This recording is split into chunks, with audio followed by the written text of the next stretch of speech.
Okay, fantastic. I think you can hear me now. There should be some sound coming through, which is always good. Uh, yep. Okay. So once again, hello everyone. Welcome to just a sort of brief live stream on the full moon in Sagittarius, and doing a little bit of Q&A from our Patreons, and just sharing some progressive thoughts and ideas around the energies at the moment. So where is there something good to connect with? Well, firstly, I suppose we can start with happy full moon to everyone that's in the chat and listening to this broadcast. I wanted to start off with talking about a thing that I've seen in my practice, and also what I notice in kind of the way that we interact with the astrology at the moment. Okay, so let me be a little bit more specific as I'm trying to get the threading in my head.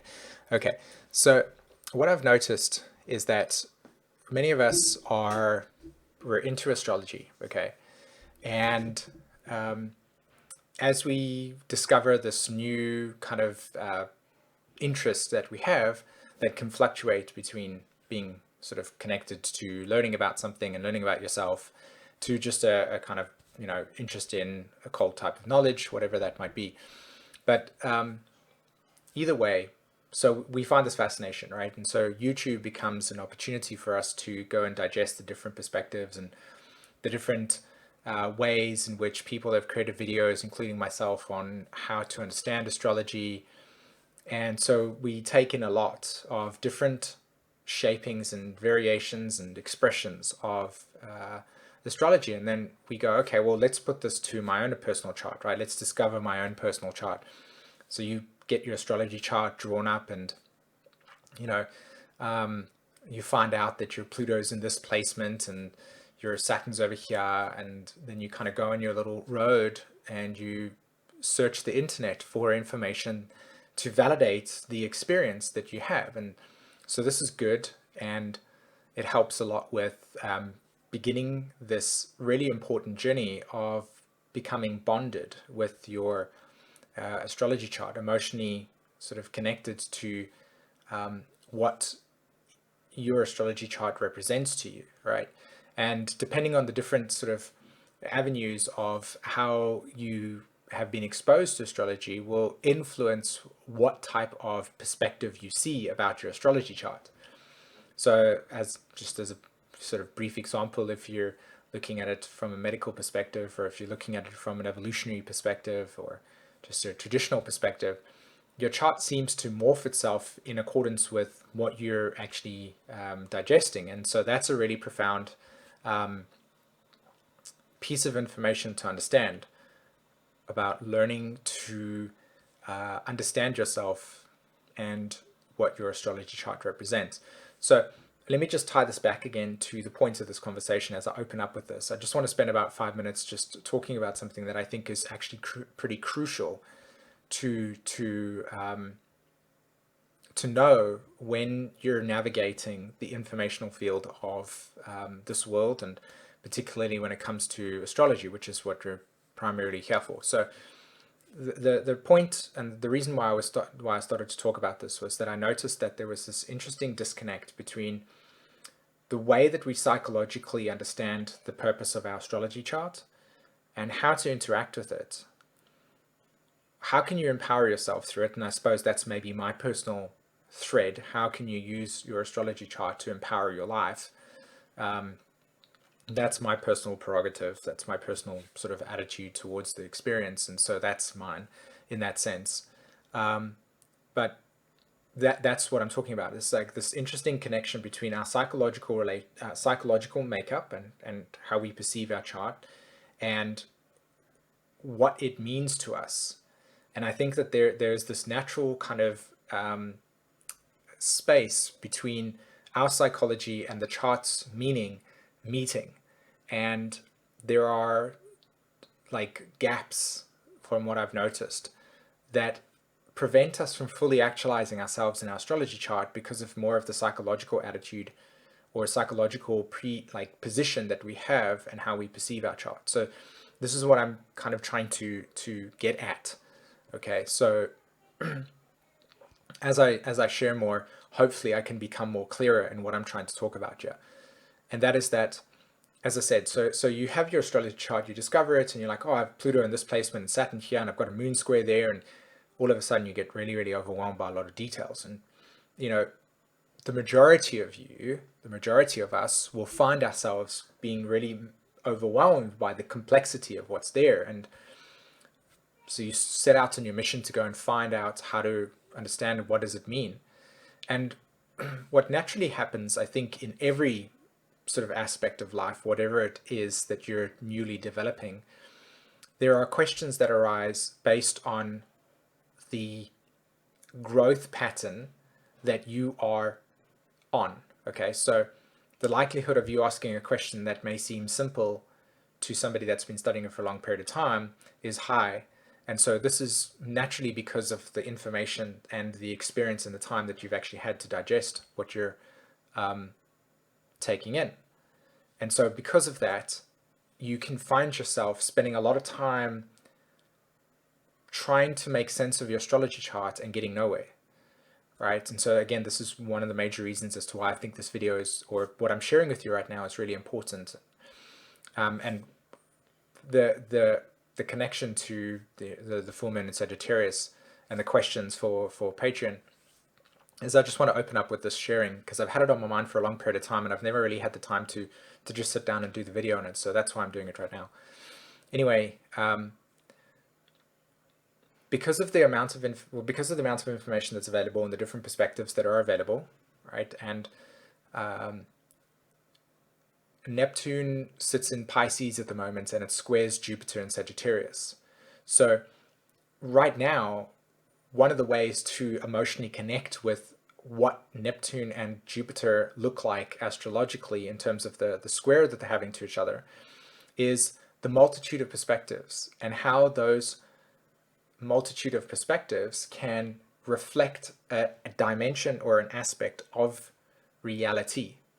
Okay, so if you're, as I said, you've got your astrology charts and you're learning medical astrology as an example, or you're learning evolutionary astrology, or you're learning traditional astrology, notice how your chart it morphs into the perspective that you're perceiving it from. So, and there's a beautiful truth in that little axiom, which is that the chart itself has no inherent value until you give it value. And that's the importance that I wanted to put across with this sharing, was that when you're approaching your chart, when you're learning to understand this very intimate relationship between what the chart represents to you and what you are discovering about yourself, the chart is reflective. And so it will always show you where you are. And if you're honest with yourself, it will always be very transparent and very clear with you. It's not living. It doesn't have any inherent emotional, ethical, moral sort of relationship to anything. It's just there. It's just a bunch of symbols with some numbers based on a calculation. And so the moment you interact with it, it becomes alive. And so that is the nature of the human experience, is the creativity and the projection that you put onto it. So you've really got to start to ask yourself the question in each moment, not necessarily in that intensity, but ask yourself the question, what is the chart reflecting about my own psychological state, firstly, and secondly, how does that perception reveal to me where I am in my kind of journey of discovering myself? Those are really profound questions that you could actually contemplate, because I think there's real depth there. I think there's real depth in the ability to observe how you're relating to your chart and how you may be using your chart as a validation for something to objectify. You might be looking at a Neptune chance and saying, oh, that's why I'm confused at this time. And to a certain degree, there's a little bit of truth to that, because it's true. If you're having a ninth house Neptune transit, the likelihood of you finding meaning in spirituality, or the higher meaning, is more profound, or pronounced, should I say, than if you had Neptune transiting your eighth, in which the experience of coming to a realization of truth might not necessarily be as Sagittarius by nature, meaning sort of very optimistic and jovial. You might experience more of a loss in that sense, and so you come into realization through the Neptune transit there. So so the emotional bond that you have, and the psychological and perceptual bond that you have to your astrology chart, is a really crucial thing to always be in check with. And something that really was the core of the sharing was that a lot of the time we have some we have a kind of like a lot of unresolved potential ideals about what we wish our life to be. And then astrology, other systems can do this as well, because again, they're just reflective of your own kind of psychological process. When you take your chart and you see the potential for meaning, you can place meaning into that experience, and in that sense, it becomes something that's really real to you. And then what happens is that you find yourself struggling to establish the physical and emotional work necessary to experience the projected meaning that you've placed on it. So that turns out to be something like the idea of, will I have a relationship that has these specifics about it? And so you look to a transit that's going to your 7th house, and then you ask yourself, will that come to me? And there's a danger to that, because what it does is it uses the astrology to, at first you're putting your power into the idea that the astrology will reveal a meaning, an experience in your life that will bring you what you desire without you having to put any energy into it, which of course I don't believe, and I'm open to exploring that, my own opinion, my own stance on it, to understand it at a deeper level. But my relationship to how astrology can empower you through a 7th house transit, as an example, is that, especially if it's, depending on which planet it is, of course, if it's Uranus, then the likelihood of you experiencing a sudden potential meetup with a person, right, might bring you information about your own needs, or how you psychologically interact in a social situation. And the point of that Uranian transit was not to bring you the person of your joy, but to actually reflect to you a psychological growth pattern that is trying to occur through a deeper layer of yourself that inherently doesn't have the ego definitions and conditioning that we as humans have at a superficial level. Okay, so the kind of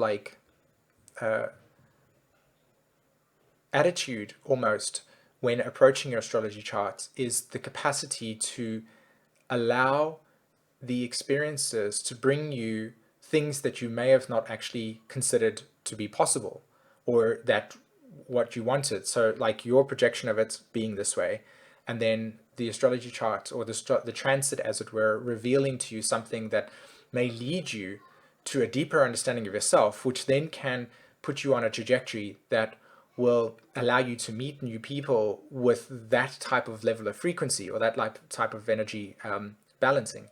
And so through that, materialize a relationship that honors your self needs and reflects your same ideology, and so on and so forth. But that necessary original shakeup with Uranus in the 7th could bring you the thing to work through, and then what you need to work through will then, as I said, open you up to different layers and different dimensions of perceiving things. And so I think that this is a really crucial thing to understand about your chart, is that there's a lot more work involved in self-reflection around your own personal psychological relationship to life than there is events that are there to bring you the conditioned identity that society places on you through where society is at the moment in its own form.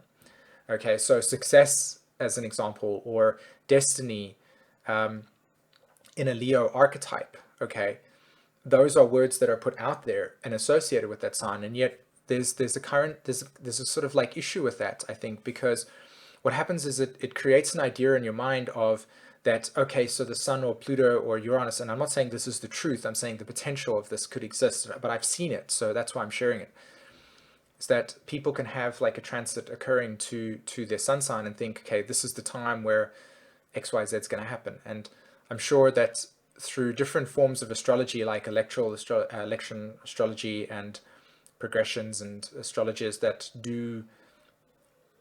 are in the field of understanding astrology through the lens of a transit bringing you something, have had experiences that have validated the fact that, yes, okay, well, if you have Saturn transit your seventh house, or your fifth house as an example, or the sun transit there or Jupiter transit there, that you will find love. And I'm not saying that that's not true, but what I am saying is that when it comes to, say, a transit to your fifth house, right, the idea of destiny and fate, or destiny and success being linked with a kind of like fifth housey transit or a 10th house transit is not necessarily always for the reasons that you think. Because when we're thinking and we're trying to relate to the purpose of that transit, there's always the potential of being clouded by our own perception of what we want it to be versus what the deeper self is actually revealing to us. And in that sense, there's a trajectory of the soul in some sense that is sort of wanting to, through its own capacity, reach out to your personality self and experience itself through that. But if we're perceiving it in a way that is limited by social conditioning, then we might not actually see the potential of that transit occur in a way that brings us into deeper layers of self-understanding. And it's something that I think is not, it's not an easy thing to do. I don't think that there is a solution to, okay, now I'm going to go and do this or apply this to my life, and so therefore it will make sense. I think that's where I believe that astrology can be a very profound tool of helping you realize the deeper layers of yourself, because it encourages you to question your own psychological stance on what you perceive or think it should be versus what it potentially is trying to be in that sense. Okay, so that's why I just wanted to share that little introduction over there, because I felt that there's a lot of times that we're missing the emotional work that is necessary to see what the transits are really revealing to us, or our astrology chart is really trying to say to us, and that comes through time and contemplation and a real deep desire to want to emotionally bond with your own natural orientation to yourself, how you naturally orientate yourself, you know. So if you've got a lot of Pisces energy in your life, the question I would say in this sense is, if I were to emotionally bond with it, was, okay, so I'm very visionary.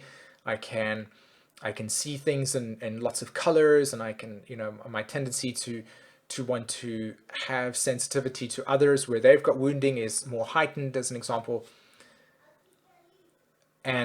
But let's say that there is the potential for you to write a book, or for you to fulfill a dream with lots of Pisces energy. Then it becomes like, okay, so how do I do that? You know, like what is the, like, how do I psychologically understand that experience? And so we get stuck. We can get stuck in that whole entire we can get stuck in the idealization and the meaning of it, and not bringing it back into the physical form for us to witness the sort of unfolding of what that means. So I'm going to stop there, because I don't want to get too sort of caught up in my sharing at the moment. But maybe I'll see if I can continue that at a later point. All right. So I'm just going to look at and just answer some Patreon people's questions for this Q&A for the Sagittarius full moon. And if I've got some energy, I'll turn my attention to YouTube. So I've got a question here that says, how to track the influences or lessons we are being invited to see when there is a full moon? Interesting question, considering kind of the sharing. Are we looking at the house it is transiting in our chart? Are there certain aspects, like to our personal planets, that we would be important to notice? So this would be one of those, that type of psychological approach to looking at your charts that I would say, good job. This is exactly. So the question is, how do we track the influences or lessons? Precisely what I'm saying, that we are being invited to see. And I think that's a really pivotal piece of information. How is the astrology, or how are the transits inviting you to see something that can awaken a deeper layer of understanding about the purpose of your existence on Earth, in a sense? And I'm very aware of the idea of projecting meaning into that experience where there could be none. So are we looking at the house it is transiting in our chart? Absolutely, right? 100%. If wherever you have a new moon or a full moon landing anywhere in your chart, the significance of that house is going to be activated completely. That's from the very, very microcosm perspective, right? Or microcosm perspective.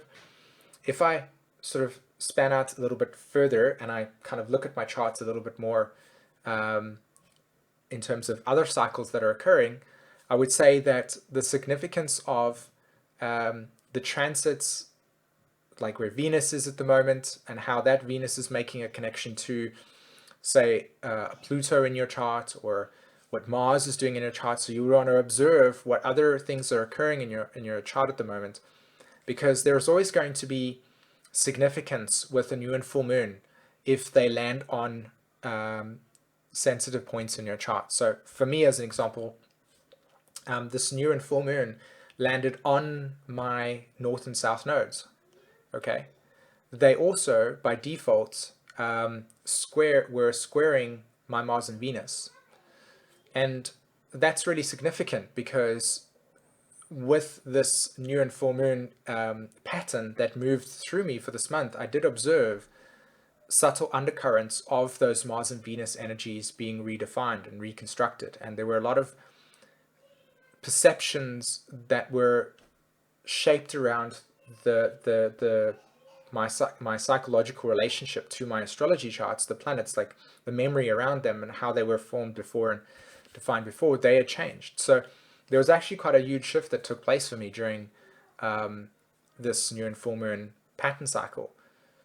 Okay, and it's because they were connecting to not only my nodes, but also to planets that were squaring my nodes as well. So there was a lot of significance in that. So, but then, for instance, if I look at the new and full moons that happened previously, the previous month, there wasn't as much activation. So in a sense, there was things happening, but they weren't as intense as, say, for instance, this new and full moon, because there was more karmic stories attached to it. So you do have to kind of notice when you're having large activations and when you're not, and depending on what type of activation you have, will bring you whatever information is needed to be understood, because that is ultimately what this is about. When you track the lessons and what's being invited to see by the new and full moons, what's happening is that it's a pattern of energy that is holding awareness of evolutionary growth for that month.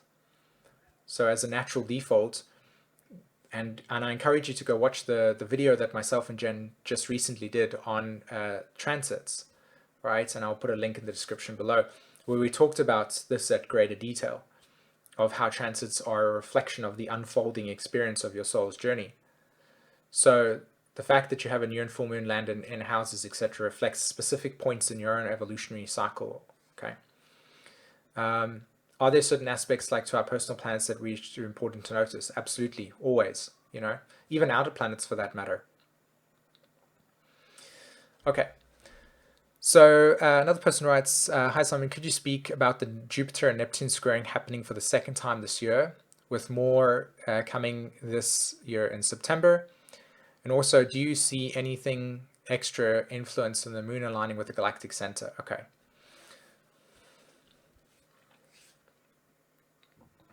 Well, the first thing to note is that um, when we have Jupiter, like when we have transits that have multiple contacts over time. Okay, so Jupiter and Neptune square each other, and then Jupiter and Neptune square each other again later on, and then they square each other again later on, right? What they're actually showing us is not only the beautiful unfolding of the reshaping and reformulation of how those archetypes reflect themselves in our reality. Okay. When you're looking at transits to planets, mainly outer planets, right? Or in this case, for instance, an outer planet and a sort of transitory planet like Jupiter and Saturn, they are, and they happen over across time, they're reflecting to us the way in which our psychological and emotional relationship is being reshaped and changing as time unfolds. So the first time that Neptune and Jupiter made a square to each other, either Jupiter wasn't retrograde or Neptune wasn't retrograde. Jupiter and Neptune at the first square didn't have this full moon that took place. It didn't have the Saturn conjunct the South Node as an example.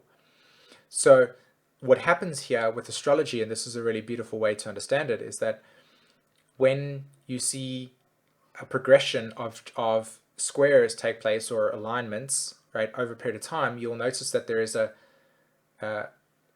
pattern, and then that it holds, and then that pattern will progressively break down, and then you'll have another angle where they're both retrograde, Neptune and Jupiter, and then they'll both make a connection again where Jupiter's direct.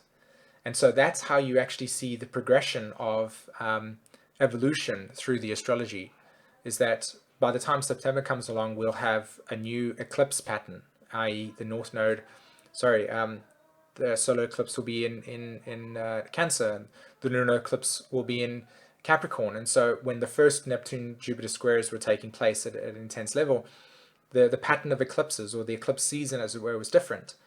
So the nature of how those energies gets influenced and configured are different. And so there is a huge sort of developmental phase with it.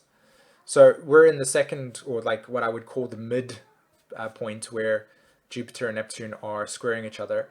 And to me, it just reflects very briefly the nature of our times at the moment, specifically with the fact that the South and North nodes are in Capricorn, and Mars is now conjuncting that North node in Cancer. Mercury is conjuncting that North node in Cancer. We have the lunar eclipse and what's it called? It's the nodes, the solar, not the solar eclipse. Pardon me. The new and full moon that just recently happened, they initiated in the Gemini Sagittarius axis, which innately squares Neptune anyway. So the nature of what is occurring for us right now is a progressive kind of dissolution of meaning around the beliefs that we may have, or the ideologies that we may like hold within ourselves, and the progressive decay of meaning that we've held within pre-existing paradigms of human evolution up until this time. So this second like sort of square, is really reflecting to us where we are in that transition. And so we're in the transition where both are retrograded, reflecting to us an internal individuating process. It's kind of reformulating how we feel inwardly, so that when the next time they square, one of them will be direct, and so therefore we'll initiate and establish and form new philosophical truths based on a deeper meaning, or experiences in which we have come closer to with reality, and our projections of idealization that Neptune holds will be less. So our faith and our truth, Jupiter, as it connects with Neptune, reflects to us the kind of illusions that we hold in place, that we tell ourselves that is our reality, and those are kind of being reshaped and changed. And so the second square reflects to us the individuation process, the necessity to reject truth at a more like cosmological level, and to find your own meaning in the experience. Of course, if there's going to be sort of galactic energy, galactic center energy significance, I would say that my limited perspective on the galactic center is that it's the field of energy that just holds pure consciousness in a way that's untransmutable, not untransmutable, untranslatable, unless you are having the capacity to take the frequency and mutate it into a form in this physical reality that can represent the higher frequency of the pure essence that is essentially held in the galactic center. So I would say that there is profound insight and wisdom that is being downloaded at this point in time with the moon's sensitivity to it, and you could feel that in that way, profound insight and expansion. Whether you have the capacity to actually access that and drink it into your body is a different story, because I'm not saying that we can't do it. I'm just saying that the level of the frequency is the bandwidth necessary to conceptualize the information being downloaded into yourself at this point in time. You need to have the space for it. And so there's a lot more inner digesting with those insights and making sense of them so that you can plant them into your physical earth being, and then allow those insights to actually flourish into your life so they can become vehicles for their essence essentially existing within your life. So you know how you take a plant, for example, over there. Well, the plant holds a level of essence in it, and so that essence itself will reflect the vibrancy of that plant.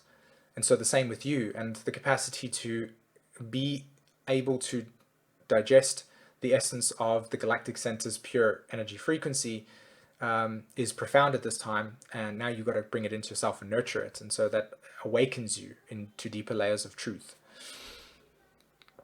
Okay. So Monica was writing, can you feel a sense of exitus, high pitch, joy? So that would be that sort of galactic center thing. I have a lot of downloads and a lot of insights since the new moon. Fantastic, great stuff. And now it's kind of an integration process. I feel that the revolution is to take full agency of our awareness as individuals within the whole. And that is, of course, again, Uranus's nodal axis is in Sagittarius and Gemini, which is, of course, where these nodes were, where the new and full moon was taking place. So yes, as these aspects are pushing the dynamics of meaning, thought, and certainty, faith, right, certainty and clarity and making sense of things versus being lost in what is essentially unclear or lacking in depth, as it were. Okay. Yet I fear, in a good sense, the upcoming eclipses because I sense they will reveal and point the way towards a home that is based solely in the heart. Absolutely. I agree with you. The agencies that have shaped our way of thinking are gone, and we must keep digging. Yes, that is pretty much validating everything that I've been sharing with the previous two videos, people's comments or questions. I feel a deep sense of responsibility. That's absolutely right. With Saturn and the moon's, the ruler of the moon's node. I personally feel a new direction and have surrendered to what my heart is pointing to, yet forming a new structure. Okay. I don't feel the pressure in a bad way anymore. Okay. All right. So another question I've got here is, hi Simon, I'm starting from this coming solstice to project my life into quarters. I was wondering if you would show us how to do this, please. I happen to have my ascendant at 2 degrees Cancer, so I'm taking this opportunity. Okay. And then I see you've written here as well, Phoebe, I'm using the solar solstice PowerPoint to springboard myself into the next 3 months until the next angle of the September equinox happens. Okay, so I get it. You're breaking your processes into, exactly like you said, quadrants. Okay. Well, the way I would understand your question, Phoebe, or at least in terms of what you're coming to understand about yourself, is that I encourage you to do that. If this is, like you said, a little geomancy to help me perceive my vision more clearly, absolutely. These are critical points. The fact that you've got a rising sign, which is your ascendant, on top of your Cancer, and this goes for anybody, by the way, that has this type of signature, where your rising sign is a cardinal point. So a cardinal sign is Aries, Cancer, Libra, and Capricorn. Okay, initiating change. That's what cardinal signs mean, and those are the 4 signs that represent cardinal. So when you have a cardinal sign like Aries, or the first house on Cancer, so your Cancer is ruling your first house, and maybe Libra is ruling your fourth, it's not necessarily always the case, then working with critical points in bursts of 3 will absolutely be supportive for you right now. And also, it's clearly reflecting to you that these cardinal points do reflect change in your life. So obviously, every 3 months, there will be a shifting pattern that will be occurring for you. And I think that this is more something that's very sensitive to people that have got cardinal signs on cardinal houses in that sense. I'm curious to hear other people's experiences of this, but from my understanding of it, it seems that that is very, very crucial and very important to do. And so I also think that because because the nodes are in a sense squaring your MC and your IC, there's also going to be, that's just the camera froze over here for a second. Okay, because your Cancer, MC, and IC are also being squared at the moment, there's going to be quite a lot of change and shifting occurring for you psychological and emotionally anyway. So working with these points would be a very healthy thing to do. And I would say that observe what takes place for you during these changes as you progressively move through these critical points. So now when you're going to do the summer solstice, as you were talking about potentially going to Stonehenge, why not? I mean, that would be kind of another way to really align yourself with the deeper primordial essence energies of understanding astronomy as a way to navigate yourself in this world. Kind of balancing astronomy and astrology, masculine and feminine principles. So yes. Okay. Okay, I'll press the refresh button here. It just seemed to me that let's have a look if there's any more questions on Patreon for us. Okay. Nadia. Nadia's writing, can this show up in a psychological way? It's so weird, but I've had ringing and blocked ears, now blocked ears this last week for no reason. And all of a sudden, after struggling to hear, suddenly they popped and I can hear with perfect clarity Sagittarius stellium on my IC. Mercury chart ruling. Okay. Well, there are a couple of things I would say to that. It's definitely true that your body will reflect things that you need to pay attention to. Okay, so I noticed during a period of time, Mercury and will absolutely play with the ears, by the way, as well.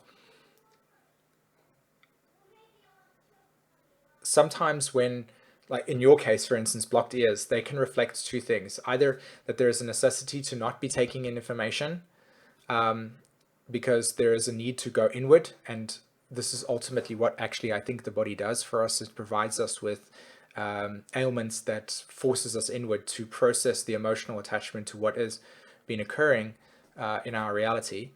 And so, like you said, with the ringing and then the blocked ears, it can reflect 2 things. This is something that you would contemplate because you're experiencing it in your life.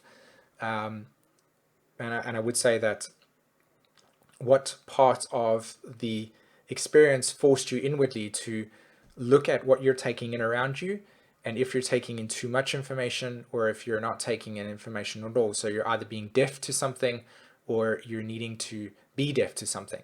Either way, that's something that only you can discover looking at the reality of your life as an example. So but the fact that it would then suddenly pop with this full moon happening as well would indicate another dimension of whatever is trying to get your attention in this experience. And again, when I say what is trying to get your attention, I don't mean that there's some existential sort of being trying to knock on your door, but what I am saying is that I'm open to the idea of what Mark Jones calls as the psychic being, and Aurobindo also talks about this in great detail in his work, which is the idea that individuality or the individual self is trying to reach into the physical self as a way to connect to a deeper realization of the soul. And so this connection can reflect a necessity to awaken, dimensions of reality that may have been blocked and not being heard in as a necessity for waking up or awakening to deeper understanding. So I'm intrigued to know what it is for you specifically that will be taking place. But thank you for that great question. I like that a lot. Okay, so I'm pressing refresh over here, and anybody that's on YouTube at the moment, if you're a Patreon member, you can come over to the Patreon and just write your question in the comments. For those of you that don't know what I'm talking about, myself and Jen have a Patreon page where basically what we do is we host these Q&As and such, and we kind of allow people to ask questions on the thread, and I kind of respond to them over here. So if that's something that you find interesting, or if you're curious to want to explore more of your astrology, then we have got a space available on Patreon where you can come and check it out and see if it works for you, and if that has meaning. Okay. So I'm just pressing the refresh over here. So I see that, where did I want to put that across? Yes. Okay, so if anybody's got like one or two questions for, in the private chat or the chat in YouTube, I'm happy to respond to them for a little bit, bearing in mind that I don't have your chart in front of you or me.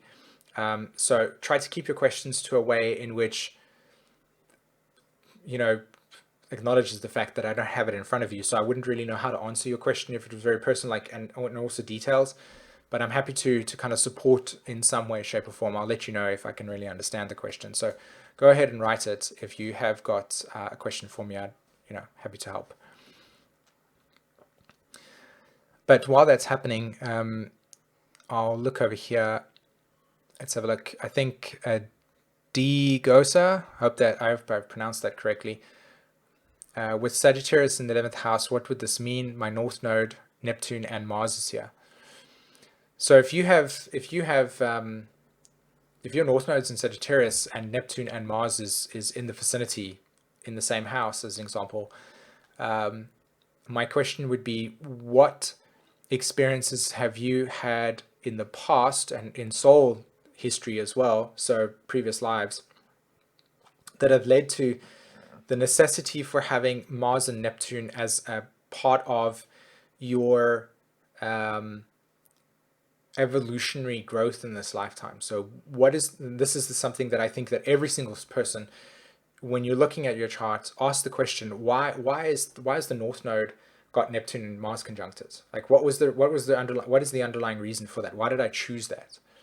And then from there, you can begin to backtrack experiences that you've had in your life. So like in your case, D, a suggestion with the limited information that I have is that, have you found yourself exploring too many multiple truths in the past, as in like the diversity of perspectives? Maybe mom and dad have got that more so because Mars is on the North Node at this time, where you've multiple perspectives, lots of like diversity, a lot of chatter, a lot of opinions about things, and not really knowing what your truth was.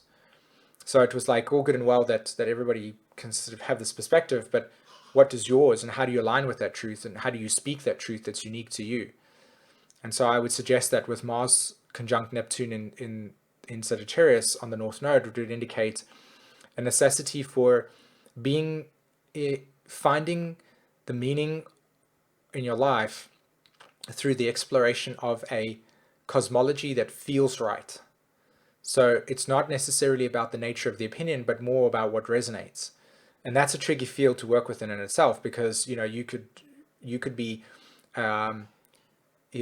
had your boundaries in, and this is just a hypothetical suggestion based on why I say it's important to understand yourself first before you begin to project into what your chart is, because you can have somebody that has suffered trauma around boundaries, as an example, right? Authority. And then what happens is that there's an ideology that reflects the victimization of being or reflecting the unresolved anger towards how healthy Saturn or healthy authority is put in place. and then the ideology reflects the kind of acknowledgement of this anger, but it doesn't actually help you resolve the unresolved anger that exists in the chart. So we can easily project onto our charts the meaning of what it will perceive itself. And so the danger of what I shared with you right now was aligning yourself with a belief system that really resonated at an intuitive level. And that's what you've got to question, is you've got to really ask yourself, well, what do I choose to believe in? And how does that truth resonate with a deeper knowing inside of myself?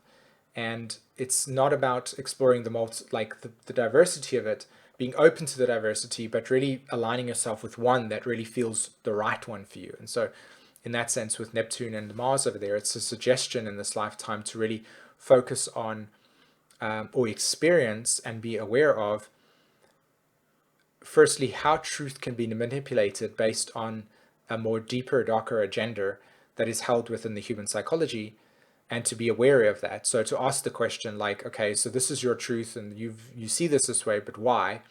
And does that have any relevance for me? That's a big question. Does that have any relevance for me? And if so, and that feels good, then I can align with that and I can see what I'm seeing in my life with that type of symbolism, as in the cosmology. Let's say you're exploring evolutionary astrology as an example, and it's providing you with deep, profound healing. But then what happens is that you might come across something that doesn't feel right. And so you need to question that. And so you question it, and then from that experience, you start to develop your own sort of framework of perception of truth that is unique to you. And so that's really the kind of suggestion I would offer you. And, does that resonate with you? Okay. Okay, so you wrote here that they dictated your life, more so your mom, and then since 2012, I've moved past them and speak my own truth as it resonates for me. Brilliant. Exactly. And that's the dictated part, was the pre-existing South Node stuff, in which it was like, this is the truth. And so you didn't really get the space to know what yours was. And so there had to be a kind of experience that would break you out of that mold so that you could then have the psychological relationship to knowing that there was a need to explore your truth because of the lack of it in the polarity. And that's how the astrology works. There's always going to be circumstances that leads to evolutionary necessity, and that evolutionary necessity is what then breeds growth in that way.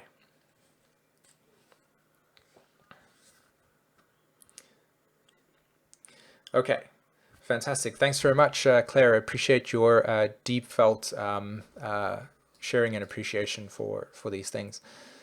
Okay, so let's see if there's anybody that's written. Oh, okay, cool. Aha.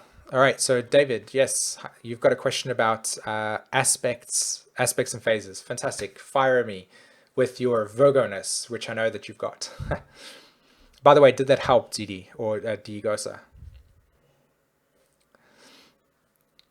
Okay, Nadia, you're asking the question also. Yes, okay, very true. I noted that Mars opposed Saturn, Pluto, and kept guard. Yes, absolutely. I don't know if everybody has felt that at the moment in time, but Saturn opposed Mars at the moment has really created these interesting experiences where there's one side of wanting to jump into the new experience, and then there's the Saturn energy saying, "Oh, hold on, keep it still, more patience."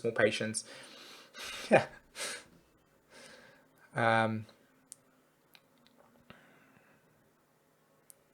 Okay, really good to hear that that your experience of what I shared around your your ears and stuff were supportive. Okay. Okay, so David, let's see, what's the question? Okay. The semi-square in a new phase will not accept an external authority. Which authority? Okay. Model which is attempting to determine what is meant to be. Okay. Happily, it will put its middle finger in the air. So can you determine the degree of struggle relative to the orb issue by how new or old the aspect is? This is exact from the Jeffrey Wolf Green lecture on the forum. Okay, so the polarity aspect is the 135-degree sesquisquadrate. Okay, so let me see if I can read this again. The semi-square in the new phase will not accept any external authority model, which is attempting to determine what it is meant to be. Okay, happily it will put its middle finger in the air. Okay, so there's clearly a kind of rejection archetype that's materializing itself here. So you can determine the degree of struggle relative to the orb issue by how new or old the aspect is, the polarity being. So yes, so you can determine that, okay, I'm just trying to read this correctly over here. So you can determine the degree of struggle relative to the orb issue. Yes, you can. And I would say that, like, for instance, you know how the degrees, like for instance, a square, for example, there's the crisis point and then there's 10 degrees each side. Well, the same application applies to all of the aspects, as it were. So when the sun, for instance, or let's say Mars and Venus, right? Mars is stuck at the focus point, and Venus is moving around, and it's just about to hit that sesquisquadrate, or that you're talking about, right? The polarity being 135. So the first one, just before it hits the actual crisis point, the crisis, I believe, will be one of psychological frustration, because the actual moment of change that will occur at the exact moment of that aspect hitting has not occurred yet. So the awareness necessary to live everything up until that moment will be more frustration, whereas post that moment it will be the uncertainty of how that energy gets integrated going forward, because that's how I see the aspects and phases anyway. It's a yin yang experience. So what will naturally occur at the square is that as the planet's about to hit the 90-degree mark, 88 or 85 degrees, etc., there's going to be a lot of pressure. Firstly, because it's in the previous phase, so it's very yin energy, so it's an internalized process, and it's the energy is being pulled out. It's like, oh, I want to be pulled out. It's not being pulled out. It's the awareness that something is about to change, and so naturally speaking, the energy leading up to the square is a lot more frustration, because there is a known change that's going to occur. And then there's a moment of realization or awakening or an experience that creates that shift. And then the tectonic plates, as it were, shift. And then as you write about the degree of struggle in this case, firstly, let me just wait for the camera to unfreeze. Okay, so in this case, leading up to that moment, the frustration is, the struggle is that. Whereas after the insight, it is, okay, now what? How do I integrate this? What experiences are going to come my way? And the uncertainty that leads to that. So does that help? Yeah, exactly. Fulcrum point has the F and then pendulum. Exactly. So I'm going to press refresh here. And does that make sense to your question? I don't actually have the thing in front of me at the moment. I could do that. If you bear with me for a second, I can actually get that information. I've actually got it now. Okay. So I've got the aspects and phases. All right. So you are speaking to sesquiquadrate. Right, 225 sesquisquadrate. Right. There we go. Perfect. So the crescent phase, that's right. So it's a 45-degree semi-square. That's what you're referring to, right? The semi-square is in the new phase, right? So the new phase, and there it is, right? You've got, I can't actually share it on the screen at the moment. So for everybody to see on YouTube, let's see if I can share it on the screen. Let me try something out here, so everybody can see what I'm talking about here on this question. So let me say screen capture. It's my screen. Okay, there we go. Excellent. Okay, let me just move this out the way like so. Okay, I'll actually do it like this, like so.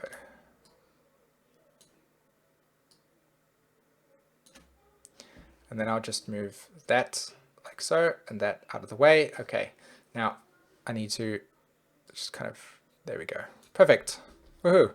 It's not all glossy and clear, but it works. Let's do this.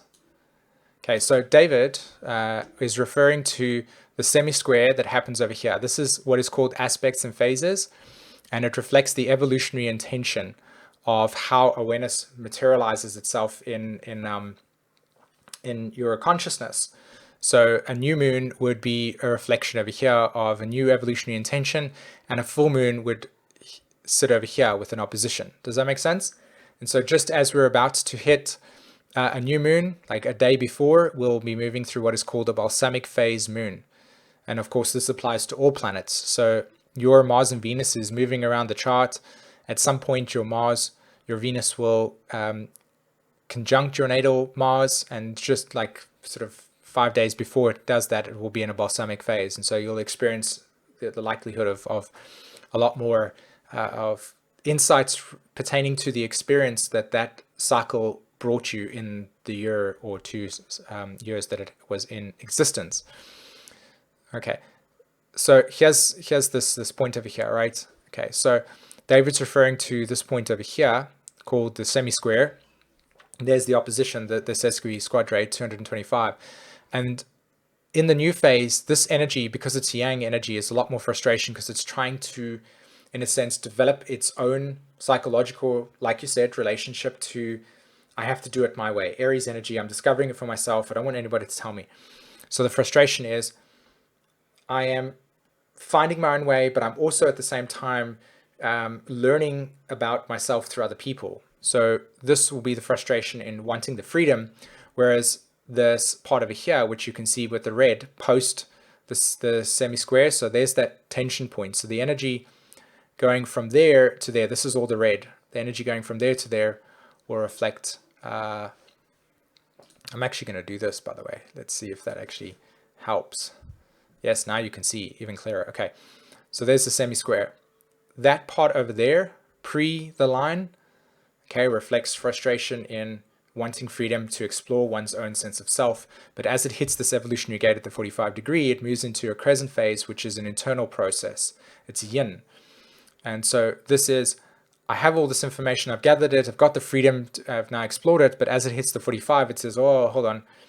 How do I make sense of this energy? What is the value in it? Right? So we're going to have this I think Uranus and Neptune are potentially going through this at the moment. I'm not 100% sure of that, but I'm sure those planetary energies are doing that. And so this is like the value in the experience. Progressively now become aware of what is the value of my actions and direction, and does that bring me any value and direction, not only to myself but into society. And so it's a shaving away of the experiences so that I can develop consciously how my direction integrates into society, reflected in the disseminating phase. Okay, so I'll make the screen a bit bigger now, and I'll just turn that off, and let me go back to Patreon to see if this is making sense to you, David.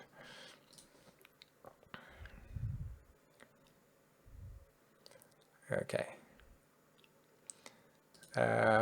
Wait, I just lost the screen where everything is occurring. Okay. I think 135 is a typo in the lecture, but I'm a Virgo, so no, I live in doubt, even the most obvious, right? But yes, you're absolutely correct. Because I brought that actual screen thing up, and it showed that 225 is where it's at. Okay. Yes, Nadia, exactly. So you're sorry, I don't mean to kind of like not let everybody on the YouTube sort of not feel connected, but I'm reading the chat over here, and maybe I'll integrate it into the live stream at some point. But Nadia was reflecting her realization of how these polarities exist. Okay, does that make sense, David, in terms of what I shared with you? Okay, perfect. So, and I want to double check if that information between Uranus and Neptune are happening in that sense, because Neptune's in Pisces, Uranus is in Taurus, so they're there should be that angle. Okay. So any more questions on Patreon that you've got there? Okay. Do you have any opinion or videos on Ophiuchus? No, I don't have any videos on Ophiuchus. Neither do I have an opinion on Ophiuchus that is meaningful or valid at this point in time. What I could say to it is that the relationship to adding a 13 sign into the zodiac doesn't work, because the 12 signs and the natural zodiac are not the same thing as the constellations. So the natural zodiac, which is the Aries to Pisces in a 30-degree dynamic, does not correlate and have a relationship to the constellations. And so because of that, Ophiuchus and the natural zodiac are not of the same, how do you put it, like layering of what the cosmos looks like. And so the natural zodiac is more of the Earth's rotation around the sun and how the Earth's orbit exists in relationship to the ecliptic plane. So it has a different the natural zodiac has a different relationship to Earth than the constellations do. And so because of that, the constellations and Ophiuchus sitting where it does has an impact, but it is not within the framework of the 12 signs. So yeah, it doesn't mean that that energy in itself has a impact on our human evolutionary awakening. And I'm sure that there's a lot of information that either supports that or doesn't, So that's my relationship to it. Okay. All right.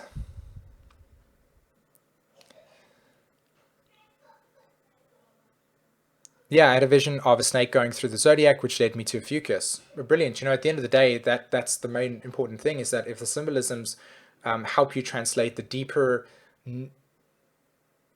morphogenetic field so that you're able to actually digest what is trying to awaken through you, then it doesn't matter what it is, right? In that sense. Okay.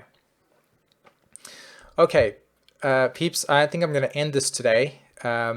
In terms of looking at Patreon, any person that's on Patreon that hasn't got an opportunity to write a question, just I'll respond to you later on through written format.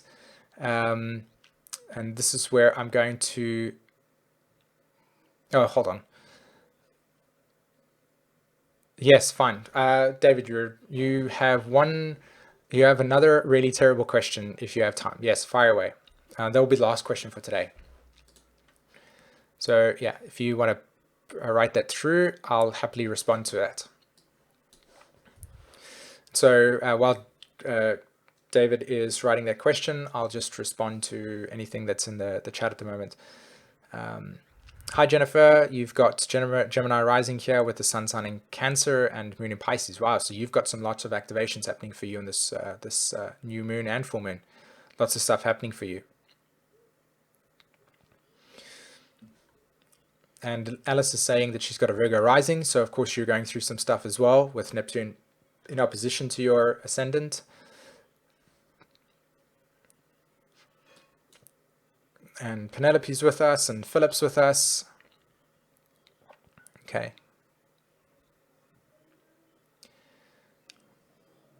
All right, let me see if David's got his question for us at the moment.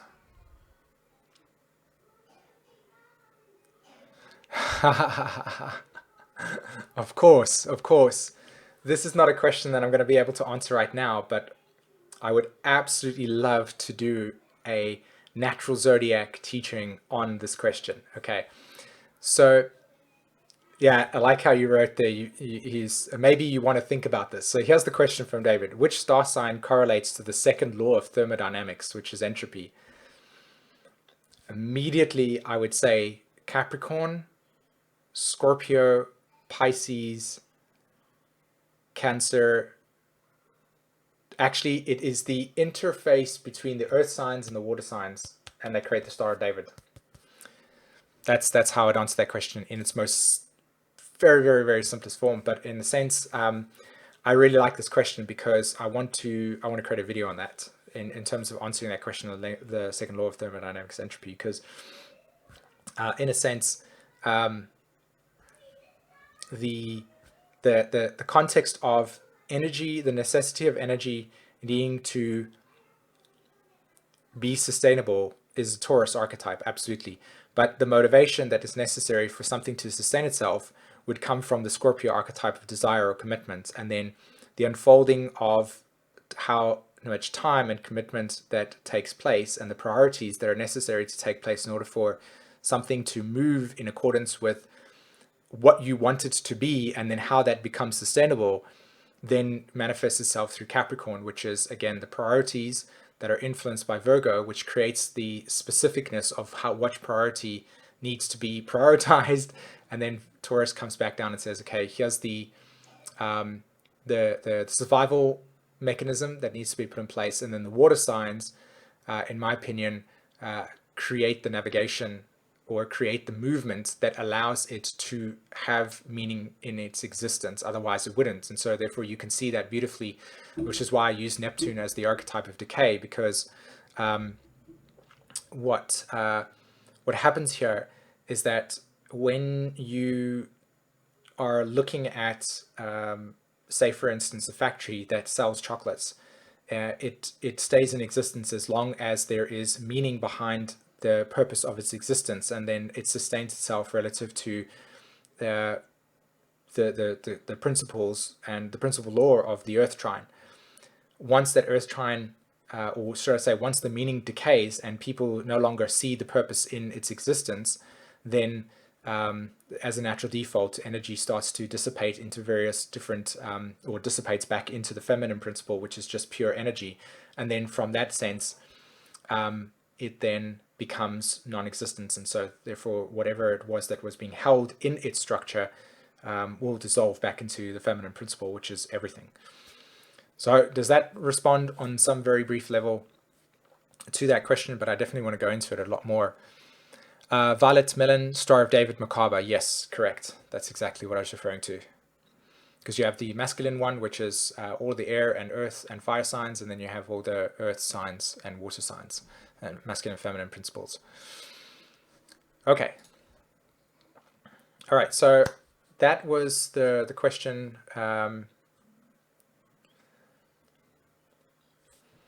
For today, I'm going to go into that absolutely more, but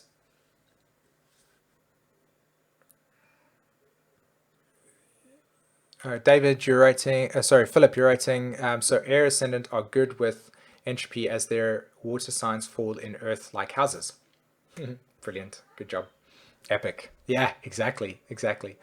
All right, peeps, thanks very much for jamming with me today. I really hope that you enjoyed this and got a lot out of this experience. Don't forget, if you're interested in learning human design, or if you're wanting to come to human design, Jen is hosting a whole entire course. If you want to learn about our astrology schools, also we have that available on our website. And if you want to jam with us on our Patreon questions, in the link description below is a way to come to our Patreon and join us and hang out with us over there, okay? All right, my friends, have a wonderful day, and full moon, take care. Bye-bye.